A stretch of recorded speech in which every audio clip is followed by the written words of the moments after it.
Refugio Villaseñor tenía 23 años, una hija de 2 años dormida contra el pecho y 6 meses de un segundo embarazo que ya le pesaba en cada paso. Cuando llegó a ese portón caído, encontró, debajo de un telar viejo cubierto de polvo, un cofre de madera que nadie había tocado en 4 años. Llevaba 2 días caminando desde que los hermanos de su marido muerto le dijeron que la casa ya no era suya, que la ley del pueblo decía que la tierra volvía a la familia del hombre, y no a la viuda, aunque esa viuda cargara un hijo suyo en la barriga. Esa tarde de octubre, con el sol cayendo oblicuo por una ventana sin cortina, se arrodilló frente al telar arrumbado en el rincón más oscuro de la casa. Empujó con las 2 manos, y la base de madera podrida cedió como si llevara años esperando que alguien la empujara. Y lo que encontró ahí abajo, mi gente, nadie se lo esperaba tampoco. Si crees que hay lugares que guardan lo que uno necesita antes de que uno sepa que lo va a necesitar, déjame tu like ahorita mismo. Suscríbete al canal, activa la campanita para no perderte ninguna historia, y cuéntame en los comentarios desde qué rincón del mundo me estás escuchando esta noche. Vamos a comenzar. Refugio Villaseñor había nacido en un pueblo chico de esos donde las casas se conocen por el nombre del dueño, y no por el número de la calle, hija única de don Aniceto Villaseñor, que trabajaba la lana y teñía hilos con cochinilla y añil, y de doña Herminia, que había sido la mejor tejedora de la región, hasta que la vista se le empezó a nublar con los años. Refugio aprendió el oficio de su madre desde niña, sentada a su lado en el telar de pie, aprendiendo primero a enredar la lana en el uso y después, cuando los dedos ya le alcanzaban, a mover la lanzadera entre los hilos tensos del urdido. Su madre le enseñó que el telar no perdona la prisa, que un hilo mal tensado se nota 10 pasadas después, y ya no hay manera de arreglarlo sin deshacer el trabajo entero, y que eso mismo aplicaba para la vida, que las cosas hechas con prisa se destejen solas tarde o temprano. Le enseñó también los colores, cuál raíz daba el café oscuro, cuál flor daba el amarillo que no se destiñe con el sol, cuál insecto machacado daba el rojo profundo que las señoras del pueblo grande pagaban más caro. Doña Herminia murió cuando Refugio tenía 17 años, de un mal del pecho que empezó como tos, y terminó llevándosela en un invierno entero de agonía lenta. La última noche, con la voz ya casi apagada, le tomó la mano a su hija, y le dijo algo que Refugio guardó adentro, como se guardan las instrucciones que valen más que cualquier herencia, que la tierra no debe nada, pero tampoco regala, que lo que da hay que merecerlo trabajándolo, y que el día que a ella le tocara empezar de cero, no se quedara esperando permiso de nadie, porque el permiso una se lo da sola. Don Aniceto se apagó despacio los 2 años siguientes, como se apagan los hombres que han perdido a la mitad de su vida, y ya no encuentran ganas de sostener la otra mitad. Murió cuando Refugio tenía 19, dejándole el telar, las tinas de teñido, un puñado de monedas guardadas en una alcancía de barro, y la casa rentada que ya no iba a poder sostener sola. Fue ese mismo año que conoció a Efrén Marín, un arriero de 26 años que pasaba por el pueblo cada 3 semanas con su recua de mulas cargadas de mercancía, hombre de manos curtidas y palabra escasa, que la primera vez que la vio tejiendo en el corredor, se quedó parado en la calle un rato largo sin decir nada, y que a la tercera vuelta, ya le estaba pidiendo permiso para sentarse un momento a verla trabajar. Se casaron al año, en la capilla del pueblo, sin fiesta grande, con 2 vecinas de testigos porque los suyos ya no estaban. Efrén seguía haciendo sus rutas de arriero, semanas enteras fuera, y Refugio seguía tejiendo y vendiendo en el mercado los sábados, guardando lo que podía en la misma alcancía de barro que había sido de su madre. Dolores nació al año siguiente, una niña de ojos oscuros, llanto fuerte, que Efrén cargó la primera noche con una torpeza que hizo reír a las vecinas, y que a Refugio le pareció, en ese momento, la cosa más tierna que había visto en su vida. El accidente pasó un martes de agosto, en la vuelta de la sierra donde el camino se angosta, y las mulas tienen que ir en fila junto al precipicio. Una de las bestias se espantó con una víbora. La recua entera se apretó contra la orilla del camino,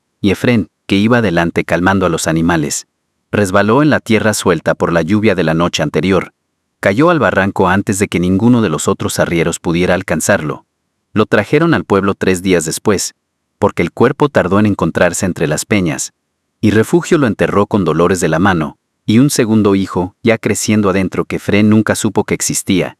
porque ella misma se había enterado apenas 2 semanas antes de que él saliera en ese último viaje. Los primeros años de matrimonio fueron buenos de esa manera callada en que son buenas las cosas que todavía no han sido puestas a prueba. Efrén salía con su recua cada 3 semanas y volvía con historias de otros pueblos, con telas que no se conseguían en el mercado local, con semillas raras que le regalaban en las haciendas donde paraba a descansar los animales, Refugio aprendió a esperar sin angustiarse, porque su madre también había esperado a su padre en los años en que él iba a comprar lana a los pueblos de la sierra, y esa espera, aunque pesada, tenía su propio ritmo, su propia manera de hacerse costumbre. Los sábados de mercado se convirtieron en el ancla de su semana. Refugio llevaba sus piezas tejidas en un canasto. Las extendía sobre una manta en el mismo rincón donde su madre había vendido durante 20 años, y aunque las ventas no eran grandes, alcanzaban para ir llenando la alcancía de barro un peso a la vez, siguiendo la misma disciplina que doña Herminia le había inculcado desde niña. Cuando Dolores nació, Efrén cambió sus rutas para estar menos tiempo fuera, aceptando encargos más cortos aunque pagaran menos, porque decía que quería ver crecer a la niña y no enterarse de sus primeros pasos por lo que le contaran las vecinas. Esos meses, los primeros de la vida de Dolores, fueron quizás los más plenos que Refugio recordaría después, con Efrén llegando cada semana en lugar de cada 3, con la niña aprendiendo a reconocer el sonido de las mulas antes de que su padre cruzara el portón, con esa sensación de que la vida, después de tanto perder, por fin les estaba dando algo entero. Los hermanos de Efrén, Prócoro y Casimiro Marín, aparecieron a la semana del entierro, no a dar el pésame de nuevo, sino a hablar de la casa. Dijeron que la casa donde Refugio vivía con Dolores había sido comprada por el padre de los 3 hermanos años atrás, que aunque Efrén hubiera vivido allí con su esposa, el papel decía que era propiedad de la familia Marín, y que ahora que Efrén ya no estaba, la casa volvía a ser de ellos, que lo sentían mucho, pero que así eran las cosas. Refugio les preguntó si acaso una viuda embarazada no merecía ni siquiera el tiempo de tener al hijo bajo techo. Prócoro, el mayor, le dijo con esa voz de terciopelo que usan los hombres que ya decidieron algo, y solo están esperando el momento de anunciarlo, que le daban un mes, que después de eso el asunto ya no estaba en sus manos, que había otro comprador interesado, y que la familia necesitaba el dinero. Refugio no discutió, porque discutir con quien ya decidió es gastar saliva en el aire, y porque su madre le había enseñado que las peleas que no se pueden ganar son las que mejor se dan por perdidas temprano. Usó ese mes para vender lo que no podía cargar, para tejer hasta que los dedos le sangraron un poco en las noches, para guardar cada moneda que entraba en la alcancía de barro, y para preguntar en el mercado, con esa discreción de quien no quiere que se note la desesperación, si alguien sabía de algún terreno barato, algún rancho abandonado, algo que una mujer sola con una niña y un embarazo pudiera pagar con lo poco que tenía. Fue una vendedora de hierbas, doña Aurora,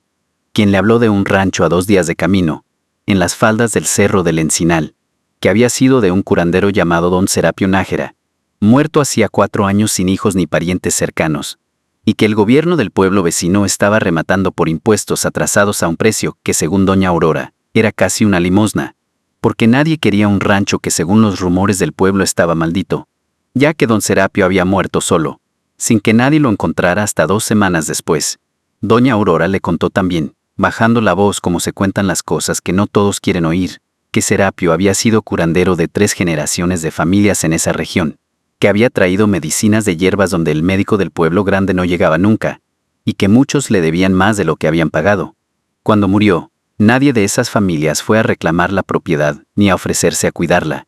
y el rancho quedó cerrado con su telar a medio tejer y sus cuadernos guardados, esperando 4 años a que alguien tuviera el valor o la necesidad suficiente para ocuparlo. Refugio guardó esa información con el mismo cuidado con que guardaba las monedas de su alcancía, sin saber todavía que esas 2 cosas, la necesidad y el valor, eran exactamente lo que ella tenía de sobra en ese momento de su vida. Refugio fue a la notaría del pueblo vecino con lo que había juntado, y el notario, un hombre viejo de anteojos gruesos que ya había visto pasar demasiados casos de mujeres solas queriendo comprar propiedades imposibles, le confirmó el precio, y se lo repitió 2 veces porque ella no lo podía creer. Alcanzaba con lo justo para comprar la escritura, y no iba a sobrar casi nada para arreglos. El notario le explicó que la casa llevaba 4 años vacía, que tenía fama de mal agüero por la manera en que había muerto su dueño, y que por eso el precio era tan bajo. Refugio pidió ir a verla antes de decidir. Caminó los 2 días de camino con Dolores de la mano, los tramos que la niña aguantaba caminando y cargada al lomo, los tramos que no, con la barriga de 6 meses pesando más a cada hora. Y cuando llegó al final de la vereda y vio el rancho, se detuvo un momento igual que se detiene cualquiera frente a algo que parece más ruina que promesa. La casa era de adobe, con el encalado descascarado hasta dejar ver el barro crudo, el techo de teja con 3 agujeros visibles desde afuera, el portón de madera vencido sobre una sola bisagra que rechinaba con cada golpe de viento, La cerca del patio había cedido en varios tramos, y la maleza había avanzado con esa paciencia de las plantas que saben que nadie las va a estorbar. Pero las paredes de adobe, cuando Refugio las tocó, estaban firmes, y el patio, debajo de la maleza, tenía tierra oscura que alguien había trabajado alguna vez, y al fondo se veía un pozo de piedra todavía en pie. Entró empujando el portón torcido. La puerta de la casa estaba cerrada con un candado oxidado, que la llave del notario abrió sin problema. Y adentro el aire olía a humedad, y a tiempo guardado. Como huelen los lugares donde nadie ha respirado en años. La sala tenía piso de tierra apisonada, y una mesa arrumbada contra la pared, con 2 sillas volcadas que Refugio enderezó de inmediato, por ese instinto de quien no soporta ver el desorden, aunque el desorden lleve años instalado. La cocina al fondo tenía un fogón de adobe agrietado, pero entero, una pileta de piedra cubierta de polvo, y una alacena vacía salvo por un frasco de vidrio con semillas resecas que nadie había sembrado. Un cuarto al lado tenía una cama de fierro sin colchón, y en la esquina, el baúl grande cerrado con candado que Refugio todavía no sabía que iba a cambiarle la vida. Por la puerta trasera se veía la huerta vieja, cubierta de maleza, pero con la estructura de los surcos todavía visible bajo la hierba crecida, y al fondo un árbol de aguacate cargado que nadie había cosechado en años, con la fruta cayendo y pudriéndose sola sobre la tierra, y en el rincón más oscuro de la sala, cubierto de una tela que alguna vez había sido blanca, y que ahora era de un gris terroso, había un telar de pie grande, de los que se usan para tejer piezas anchas, con la urdimbre todavía tensada, como si su dueño lo hubiera dejado a la mitad de un trabajo pensando volver al día siguiente. Refugio se acercó y pasó la mano por la madera, y algo en el pecho se le apretó de una manera que no supo nombrar en ese momento. Porque un telar abandonado a la mitad de una pieza es una de las imágenes más tristes que puede ver a alguien que sabe lo que significa. Contó los hilos de la urdimbre con los dedos por costumbre, y notó que estaban tensados con la mano firme de alguien que sabía lo que hacía, aunque el oficio no fuera el suyo, y se preguntó, sin poder responderse todavía, ¿quién le habría enseñado a tejer así a un curandero de estas tierras? Volvió al pueblo esa tarde, firmó la escritura al día siguiente con las manos temblando no de nervios, sino de la certeza de estar haciendo lo más importante de su vida, y caminó de vuelta al rancho con Dolores y con la maleta que llevaba todo lo que tenía. Llegó cuando el sol ya estaba anaranjado, empujó el portón, lo cerró detrás de sí con el alambre de la bisagra que todavía servía, y se sentó en la única silla entera de la sala a respirar el silencio de un lugar que ya no era de nadie más que de ella, y de la niña que dormía en sus brazos y del que venía en camino. Los primeros días fueron de trabajo puro. Refugio barrió la casa entera con una escoba de ramas amarradas que encontró detrás del fogón. Sacó agua del pozo que para su alivio todavía funcionaba con el mecanismo viejo de cuerda y balde. Limpió la alacena. Encendió el fogón al tercer intento, porque llevaba humedad guardada en la leña de tantos años sin uso. Reparó la bisagra del portón, con un pedazo de alambre que encontró enredado en la cerca caída, siguiendo de memoria lo que había visto hacer a su propio padre en la casa del pueblo. Comía sentada en el escalón de la puerta trasera, mirando el patio que un día sería huerta, con Dolores jugando cerca con piedras y palitos que convertía, con esa imaginación de los niños de 2 años, en animales y personas que solo ella entendía. Y el bebé moviéndose adentro con esa inquietud tranquila de los que sienten que la madre, contra toda lógica, está en paz. Por las noches, antes de dormir, Refugio se sentaba un rato frente al telar abandonado, sin tocarlo todavía, solo mirándolo, como quien respeta el trabajo ajeno antes de decidir qué hacer con él. Fue al 5.º día cuando se decidió a mover el telar, porque quería usar ese rincón para otra cosa, y porque cargar con la urdimbre de otros sin terminar le parecía, de alguna manera que no podía explicar, una falta de respeto que ya no aguantaba más tiempo sin resolver. Se arrodilló para empujar la base del mueble hacia un lado, y fue entonces cuando notó que la madera del piso, justo debajo, sonaba hueca. Metió los dedos en la rendija que el tiempo había abierto entre 2 tablas. La madera cedió con facilidad, y debajo apareció un cofre pequeño de madera oscura, cerrado con un broche de metal que el óxido había vuelto casi inmóvil. Refugio lo sacó, lo puso sobre la mesa, y forzó el broche con el filo de un cuchillo, hasta que cedió. Adentro había un rollo de tela envuelto con cuidado alrededor de algo pesado. Lo desenvolvió despacio, y allí estaban las monedas, plata vieja de distintas épocas, más de las que Refugio hubiera podido contar de un vistazo. Encima, un sobre de papel amarillento, doblado en 4, con una letra apretada y firme que parecía escrita por alguien que había aprendido a escribir en otros tiempos. La carta estaba firmada por Serapio Nájera, Decía que él había vivido en ese rancho 38 años, que lo había comprado joven con lo ganado curando males con hierbas y con las manos, que había enviudado pronto, y no había tenido hijos, y que sabía, en los últimos meses de su vida, que la muerte le andaba rondando de cerca porque el cuerpo empezaba a fallarle de esa manera que ya no admite dudas. Decía que no tenía a quien dejarle nada, pero que tenía esas monedas juntadas durante años vendiendo remedios y cobrando favores,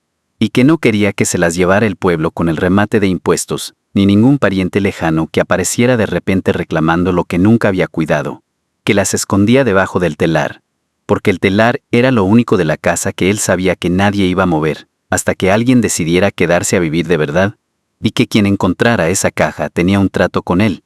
cuidar la tierra, no dejarla caer, y aprender lo que él había dejado escrito en los cuadernos del cuarto del fondo, que tenía candado, pero que la llave venía en el mismo cofre. Refugio se quedó de pie en la cocina con la carta en una mano y las monedas en la otra, sin saber qué pensar primero. El bebé se movió con fuerza, y ella se llevó la mano a la barriga, y le habló en voz baja, algo que llevaba meses sin hacer. Le dijo que no iban a estar solos, que alguien había guardado adelantado lo que hacía falta, y que el rancho ya no era solo de ella, sino también suyo. Encontró la llave al fondo del cofre, fue al cuarto trasero, y en el baúl cerrado con candado había 4 cuadernos gruesos, llenos de la misma letra apretada, con anotaciones de años enteros. ¿Qué hierba curaba qué mal? ¿En qué luna sembrar? ¿Cómo curar a un animal enfermo cuando no había veterinario cerca? ¿Qué tierra del rancho servía para el maíz y cuál para las hortalizas? Al fondo del baúl, envueltos en tela aceitada, había también las herramientas de Serapio para trabajar el cuero y hacer reparaciones de carpintería sencilla, y un juego completo de peines y lanzaderas de telar, más finos que los que Refugio había dejado atrás. Esa noche encendió 2 velas en vez de una, cenó lo poco que tenía, y se sentó a leer el primer cuaderno hasta que el sueño la venció. Al día siguiente empezó a trabajar con un ánimo distinto. Si esta historia te está llegando al pecho, mi gente, déjame tu like ahorita y suscríbete al canal para que llegue a quien la necesite. Fue al 9º día cuando apareció don Eleuterio Paredes. Refugio estaba en el patio de atrás, arrancando maleza con un azadón que había encontrado entre las herramientas de Serapio, sudando bajo el sol de la mañana, cuando escuchó pasos firmes en la vereda del frente. No pasos de mujer, sino de hombre viejo que conoce el camino de memoria. Se enderezó, se limpió las manos en la falda, y fue hasta el costado de la casa. Un hombre de unos 70 años estaba parado en el portón, mirando la casa con esa tensión, de quien hace inventario de lo que cambió y lo que no. Era herrero de oficio, de espaldas todavía anchas a pesar de los años, con el pelo blanco muy corto, y las manos marcadas de décadas frente a la fragua. Traía un morral cruzado al pecho, y un bastón que usaba más por costumbre que por necesidad, porque estaba parado derecho sin apoyarse. Se presentó como Eleuterio Paredes, dijo que vivía a media hora de camino, del otro lado del cerro, y que había visto humo subiendo del techo los últimos días. Dijo que hacía 4 años que ese techo no soltaba humo, y que humo subiendo de una casa que llevaba 4 años sin humo era cosa que había que ir a verificar. Refugio lo invitó a pasar. Le sirvió agua fría del pozo, y don Eleuterio se sentó en la banca de tabla que ella había limpiado el primer día, mirando todo con ojos que iban registrando cada cosa. Preguntó quién era, de dónde venía, y por qué estaba ahí sola con ese estado de embarazo y una niña de la mano. Refugio le contó la versión corta: el pueblo, el marido muerto en la sierra, la casa perdida por los cuñados, el rancho comprado con lo poco que tenía. No le habló del cofre, porque todavía no había encontrado las palabras para contar esa parte. Don Eleuterio escuchó sin interrumpir, y cuando ella terminó, se quedó callado un momento mirando el patio y dijo, con esa voz baja que no necesita ser fuerte para pesar, que había conocido a Serapio Nájera 40 años, que habían sido vecinos y algo parecido a hermanos de esos que se hacen sin sangre de por medio, que él había sido quien encontró el cuerpo cuando notó que no salía humo del techo en varios días,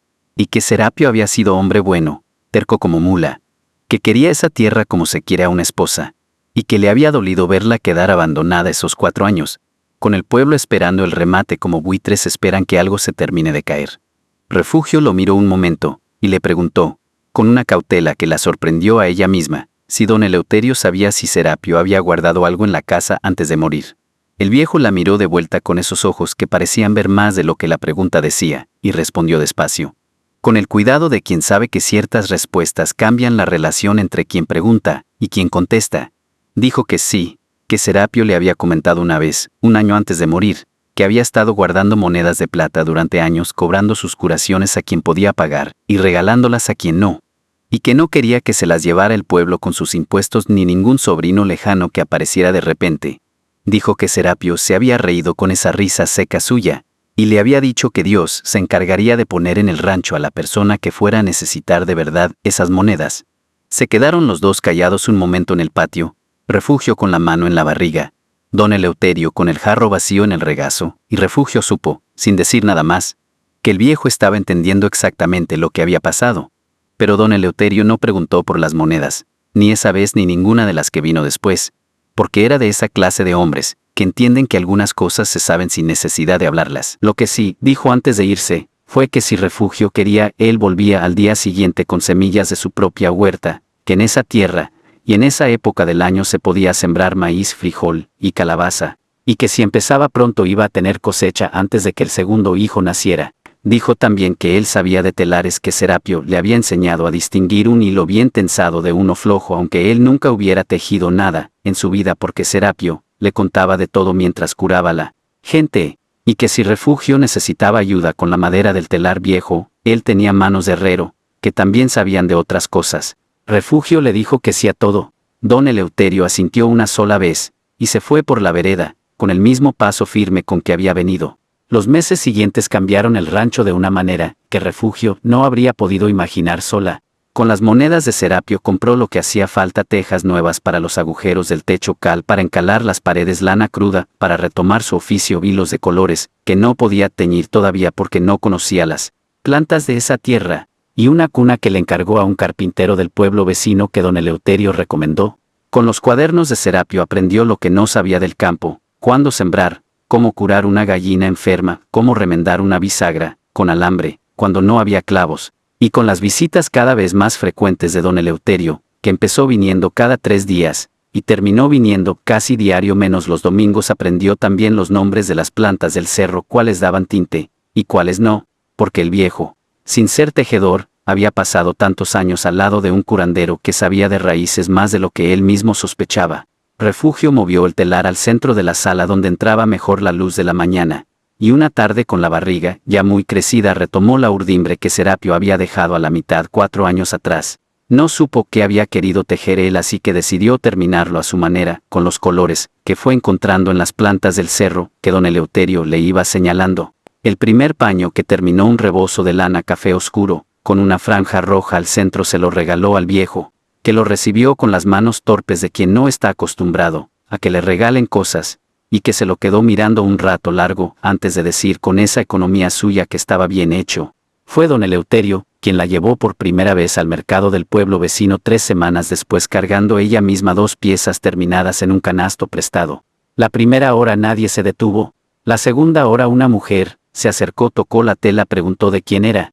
Refugio dijo que suya, de su rancho, con lana propia y colores propios. La mujer compró una pieza. Al mediodía no quedaba ninguna. Al siguiente mercado ya había gente preguntando por la tejedora nueva del rancho del Cerro del Encinal. El niño nació en febrero, con esa puntualidad de las cosas que el cuerpo ya tenía medidas. Refugio llevaba 2 días con avisos pequeños, cuando llegó el dolor grande a media tarde, y mandó a Dolores, ya de 3 años, a correr por la vereda hacia la casa de don Eleuterio, con un trapo rojo amarrado, un palo, que era la señal que habían acordado. El viejo no era partero, pero conocía a una mujer del caserío de abajo, que si doña Refugio Salcido, curiosamente del mismo nombre que la madre, cosa que las dos tomaron como buena señal. Cuando se conocieron esa noche, el parto duró 6 horas. A las 9 de la noche, con las estrellas ya llenas sobre el rancho, nació un niño, al que Refugio llamó Serapio en honor al hombre que nunca conoció, pero que le había dejado el camino marcado antes de que ella supiera que iba a necesitarlo. Los años que siguieron fueron de trabajo constante. Refugio amplió el huerto, siguiendo los cuadernos aprendió a teñir con la cochinilla, que criaba en unas pencas al fondo del patio, y su telar se volvió conocido en 3 pueblos a la redonda por los colores que nadie más sabía sacar. Don Eleuterio siguió viniendo casi cada día, enseñándole a Dolores, y después a Serapio, los oficios del campo, con esa paciencia de quien ya no tiene prisa por nada, arreglando lo que la casa iba necesitando con sus manos de herrero, y sentándose cada tarde en la misma banca de tabla a tomar el café que Refugio le servía sin que él lo pidiera. Fue al tercer año, cuando llegó el primer problema de los que vienen de afuera. Refugio estaba tejiendo en el corredor una tarde, cuando escuchó cascos de caballo en la vereda del frente. 2 hombres desmontaron en el portón. Uno era Prócoro Marín, el mismo cuñado que años atrás le había dado un mes para desalojar la casa rentada ahora con más años encima, y un traje que hablaba de dinero hecho a costa de otros.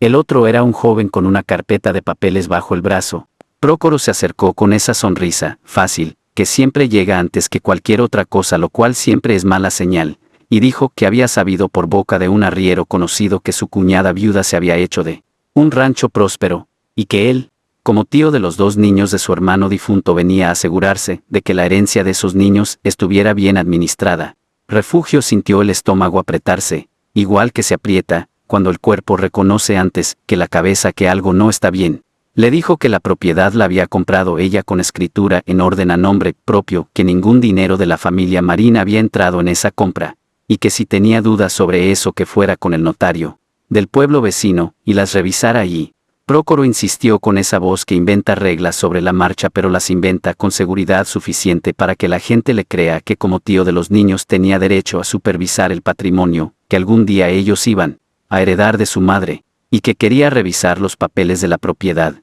y hacer un inventario de lo que había en la casa. Refugio se plantó en el portón con Dolores agarrada de la falda y a Serapio en brazos, y le dijo que su casa no la revisaba nadie sin orden de juez, que si creía tener derechos sobre algo que los presentara por escrito, y que mientras tanto, ahí no entraba. Prócoro se puso rojo, abrió la boca para insistir, y fue entonces cuando don Eleuterio, que llegaba esa tarde como cada tarde, apareció por la vereda, y se paró al lado de Refugio sin decir una palabra, con esa presencia de hombre viejo que no necesita levantar la voz para ocupar espacio. Prócoro miró al viejo, miró a Refugio, miró la casa bien cuidada, y el huerto próspero que se veía desde el portón, y montó a caballo diciendo que volvería con los papeles en orden. Volvió en efecto 3 semanas después, con un documento que él mismo se había escrito sin ningún sello de autoridad. Refugio se lo pidió, lo leyó, y sin decir palabra, le cerró el portón en la cara, y le puso el candado nuevo, que don Eleuterio había traído esa misma semana previendo el asunto.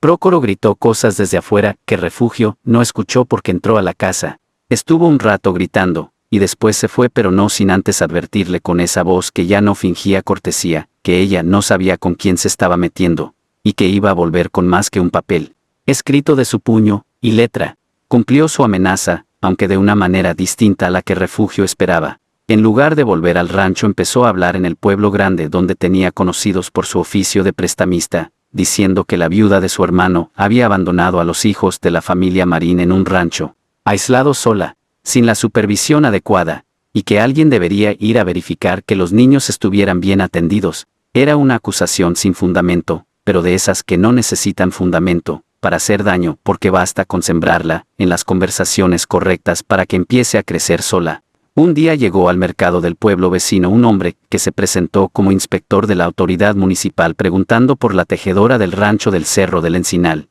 y por las condiciones en que vivían sus hijos. Refugio se enteró de esto por boca de doña Aurora, la misma vendedora de hierbas, que le había hablado del rancho al principio, y sintió ese miedo específico que conocen las madres solas, cuando alguien amenaza con quitarles a sus hijos usando el disfraz de la autoridad. Fue esa misma tarde a hablar con don Eleuterio, que la escuchó con los ojos entrecerrados, y le dijo que no se preocupara sola, que él conocía al comisario del pueblo vecino, un hombre llamado Teodoro Ibarra, de toda confianza, y que iban a ir juntos a presentar la situación, antes de que Prócoro pudiera adelantarse con más mentiras. Teodoro Ibarra los recibió detrás de su escritorio, escuchó todo con las manos entrelazadas, y cuando Refugio terminó de hablar, le preguntó si tenía algún inconveniente en que él mismo fuera al rancho a verificar personalmente el estado de los niños, para tener por escrito de su propia mano que todo estaba en orden, y así cortar de raíz cualquier rumor que Prócoro quisiera seguir sembrando. Refugio aceptó de inmediato, porque no tenía nada que esconder, y el comisario fue al rancho esa misma semana. Encontró a Dolores y a Serapio bien alimentados, la huerta trabajada, la casa en orden, y a don Eleuterio ayudando con las tareas del día, como si fuera de la familia. Escribió su reporte esa misma tarde, y se lo entregó a Refugio en persona, diciéndole que lo guardara, porque nunca se sabía cuándo un papel firmado por la autoridad hacía callar más rápido que cualquier discusión. Fue don Eleuterio quien resolvió el resto del asunto a su manera, mandando razón con un arriero conocido de ambos pueblos para que se supiera en los círculos donde Prócoro Marín hacía sus tratos de préstamo que estaba intentando quitarle el rancho a una viuda con escritura en orden y reporte oficial, de buen cuidado de sus hijos, alegando un parentesco que no le daba ningún derecho legal. Esas cosas en el campo viajan rápido, y viajan más rápido todavía cuando quien las cuenta es un hombre respetado como don Eleuterio. En cuestión de semanas 2 clientes que le debían dinero a Prócoro dejaron de pagarle citando la misma excusa que él usaba con otros, que las deudas de familia se acomodaban como cada quien creía justo, y Prócoro entendió, sin que nadie se lo dijera de frente, que seguir molestando a Refugio le iba a costar más de lo que ganaría. No volvió a aparecer ni él ni su hermano Casimiro, y con los años Refugio se enteró por las mismas voces que todo lo llevan y lo traen en los caminos del campo, que Prócoro había perdido casi todo su negocio de préstamos por la mala fama que él mismo se había ganado tratando así a la viuda de su propio hermano. Fue por esa misma época que Refugio conoció a Fidencio Otero, carpintero viudo de un rancho vecino, que llegó un día a encargarle un rebozo para el aniversario de la muerte de su esposa, algo para llevar a la tumba en lugar de flores que se marchitaban. Tenía 30 años, un hijo de 7 llamado Isidro, y esa clase de tristeza tranquila que no grita pero que se nota en la manera de sostener las cosas con más cuidado del necesario. Volvió varias veces con encargos que no siempre necesitaba de verdad, y Refugio lo notó pero no dijo nada, porque las cosas que valen la pena no se apuran. Isidro se hizo amigo de Serapio y de Dolores casi de inmediato, con esa facilidad que tienen los niños del campo para encontrarse en el mismo arroyo y las mismas tardes sin que nadie organice nada. Los 3 se pasaban las tardes de domingo persiguiendo gallinas y construyendo con piedras del arroyo ciudades imaginarias, que duraban lo que duraba la tarde, y que había que volver a levantar la semana siguiente. Fidencio, mientras tanto, empezó a quedarse más tiempo cada visita ayudando sin que se lo pidieran a reparar lo que el rancho iba necesitando: una bisagra floja, una mesa que cojeaba, el marco de una ventana que el tiempo había torcido. Refugio lo dejaba hacer porque negarse habría sido una descortesía, pero también porque aunque no se lo dijera a nadie, ni siquiera a sí misma con todas sus palabras, empezaba a esperar esas visitas con un ánimo distinto al que tenía para cualquier otro cliente. Fidencio nunca hablaba de su esposa salvo esa primera vez que fue a encargar el rebozo para el aniversario de su muerte, pero Refugio notaba en la manera en que trataba las cosas de la casa, en el cuidado casi excesivo con que cargaba las herramientas, que llevaba un peso que no se le había ido del todo, igual que ella cargaba el suyo por Efrén. Nunca hablaron de eso directamente en esos primeros meses, pero había en el silencio compartido, mientras trabajaban cada uno en lo suyo, una especie de entendimiento que no necesitaba palabras, el mismo tipo de entendimiento que Refugio recordaba haber visto entre don Eleuterio y Serapio, cuando el viejo hablaba de su amigo muerto. Una tarde de lluvia, cuando Fidencio se quedó varado en el rancho porque el arroyo había crecido, y no era prudente cruzarlo con el niño, cenaron los 5 juntos, y después de que los 3 muchachos se durmieron en la sala, arrullados por el sonido de la lluvia en el techo de teja nueva, Fidencio se quedó un rato más en el corredor, con Refugio, cada uno con su café, mirando el patio oscurecido. Fue esa noche cuando él le contó, sin que ella preguntara, cómo había muerto su esposa Ubalda de una fiebre que el médico del pueblo no alcanzó a atender a tiempo, y cómo se había quedado los primeros meses sin ganas de tocar la madera, su oficio de toda la vida, porque cada vez que tomaba una herramienta pensaba en el ataúd que había tenido que hacer con sus propias manos, porque no confiaba en que nadie más lo hiciera con el cuidado que ella merecía. Refugio lo escuchó sin interrumpir, y cuando él terminó, ella le contó de frente el barranco del cuerpo que tardaron 3 días en encontrar. No hubo consuelo de palabras esa noche, solo el reconocimiento silencioso de 2 personas, que entendían cada una a su manera lo que es cargar una pérdida sin dejar que esa pérdida se lleve también lo que queda por vivir. Fue Isidro quien resolvió a su manera de niño de 7 años lo que los adultos tardaban en decir. Una tarde le preguntó a su padre con esa franqueza que solo tienen los niños, si a él le gustaba la señora Refugio. Fidencio se quedó callado un momento, y le dijo que sí. Isidro asintió satisfecho con la respuesta, y siguió jugando con el palo que usaba de espada. Esa misma tarde, sin que nadie lo supiera, Isidro le preguntó lo mismo a Serapio y a Dolores, quienes le dijeron que a ellos también les caía bien el señor Fidencio. Y el niño volvió a su casa esa noche con la sensación satisfecha de haber resuelto un asunto importante entre adultos que se tardaban demasiado en las cosas simples. Un domingo, con los 3 muchachos jugando en el patio, y don Eleuterio observando desde su banca con esa expresión de quien ya sabe cómo va a terminar la historia. Fidencio le preguntó a Refugio si tenía pensado quedarse sola el resto de su vida. Ella le dijo que no había tenido tiempo de pensarlo, y él le dijo que no había prisa, que solo quería que supiera que él sí lo había pensado. Se casaron 2 años después en la capilla del pueblo sencillo, con don Eleuterio de padrino, y los 3 niños vestidos nuevos, serios como saben ser los niños del campo en los días importantes. La fiesta fue en el rancho con comida que las vecinas llevaron solas, porque en el campo cuando hay boda la gente aparece con lo que tiene. Los años pasaron con esa cadencia justa de los pueblos chicos. Fidencio amplió la casa con sus propias manos, un cuarto para cada niño, y un taller de carpintería al fondo del patio donde empezó a fabricar los marcos de madera que Refugio usaba para tensar sus tejidos más grandes. De manera que el oficio de los dos terminó entrelazándose de una forma que ninguno había planeado, pero que a ambos les pareció con el tiempo la manera más natural de trabajar juntos sin estorbarse.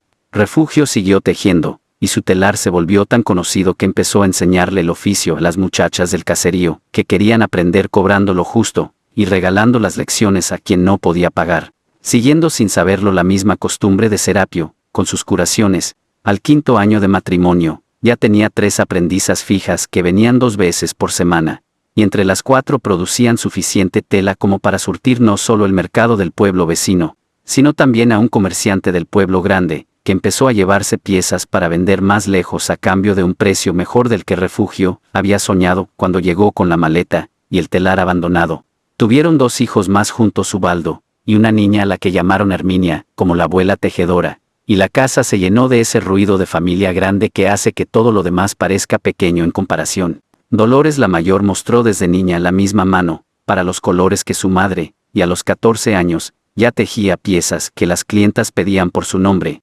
Serapio en cambio se inclinó más hacia la carpintería de Fidencio, y entre los 2 hombres, el padrastro y el hijo, que llevaba el nombre del curandero muerto, se fue formando una relación tan sólida que muchos en el pueblo, con los años, olvidaron que no eran sangre de la misma familia. Isidro, el hijo de Fidencio, terminó casándose años después con una prima segunda de Dolores, cerrando el círculo de esa manera en que se cierran las cosas en los pueblos chicos, donde todos terminan emparentados de una forma u otra, si se les da tiempo suficiente. Don Eleuterio murió una tarde de invierno de viejo, y sin drama, sentado en su banca de siempre con el jarro de café todavía tibio en la mano. Refugio lo encontró así, con los ojos cerrados, y esa expresión que tienen los viejos cuando se van dormidos, que es la más parecida a la paz que puede tener una cara humana. Lo enterraron con más gente de la que él habría esperado, porque esas cosas pasan con los hombres callados que hacen el bien sin anunciarlo, que uno no sabe cuánto ocupaban hasta que ya no están.